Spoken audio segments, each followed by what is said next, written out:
not-for-profit organization called Pastways. It is. He's just starting right now. Yes. That's a great program. I started Pastways probably 10 years, a little over 10 years ago, as a means to be able to do historic kinds of events and create resources within the community, and go after grants and corporate gift giving and become a 501c3, which I did. And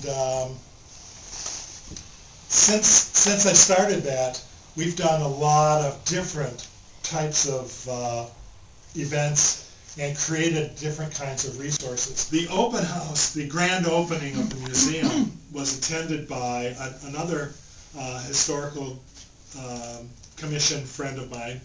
His name is Michael Von Stieg. Those of you that are travel in historical circles here in Farmington Hills know Mike. And Michael is a terrific individual who came to me at the opening of the initial museum and said, you know, the city of Farmington Hills owns a historic house and it's been sitting vacant for about 6 or 7 years. I said, really? He said, it's too bad you didn't talk to me before you opened up this museum. Well, he didn't realize that I was planning on not continuing on with that venture. So instead, with the help of my wife Joni and myself, we put together a small business plan, and I presented it to Steve Brock, the city manager here in Farmington Hills. At that point, I then became connected to a man by the name of Dave Boyer. Dave Boyer is the director of the Special Services Department here in Farmington Hills. And so he said, okay, let me go to work on the house. He upgraded the electrical here, completely redid the service into the building. He put a new roof on the building, removed one of the chimneys. This structure had 2 chimneys, one here, which is actually for the boiler for the heat, and the other one is in the back of the house for the kitchen. And they actually knocked that down and repaired the roof over that, and then put a roof vent along the ridge of the. I'm not a city employee. The city did not take me into their roles. I'm doing all of this in lieu of the fact that the city rented me this house for $1 a year. So in doing that, allowed me the opportunity, hi Fred, come on in, have a seat. Allowed me to transform the house into a museum. Now, because of the help of a few close friends, especially Terry Rossman sitting here, and my friend Denise Toye sitting over here, and my lovely wife Joni, it's kind of helped transform this building into a museum. In starting this facility, I wanted it to be a community project. It's not the Brian Golden show. The whole idea was to find ways to bring people together.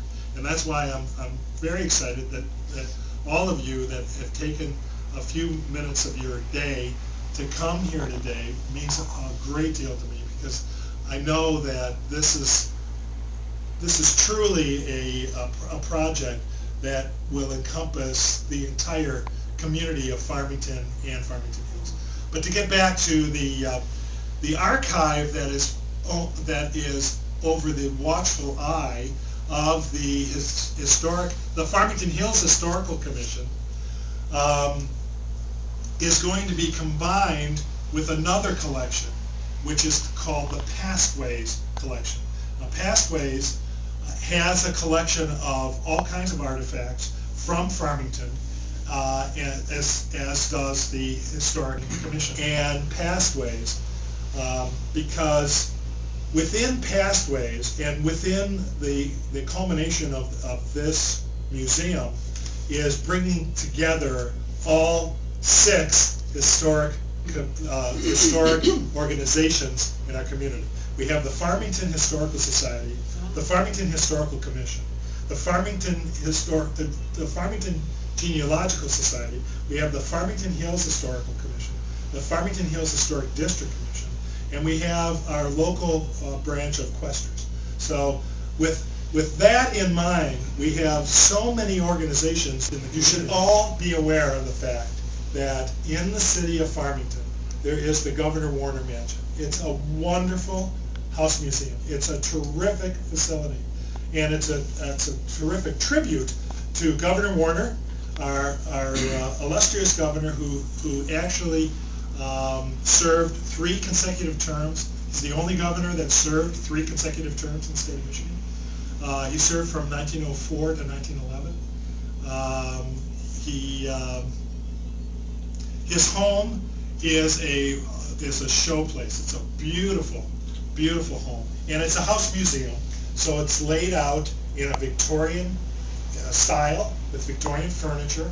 And if you want to learn about Governor Warner, it's terrific. And if you want to learn about Victorian lifestyle, it's phenomenal. But that's as far as it goes.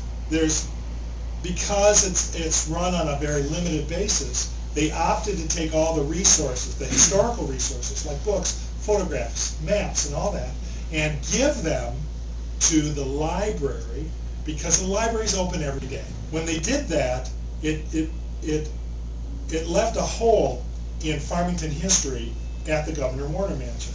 And the hole that it leaves is that you can't go there and learn about the history of the community.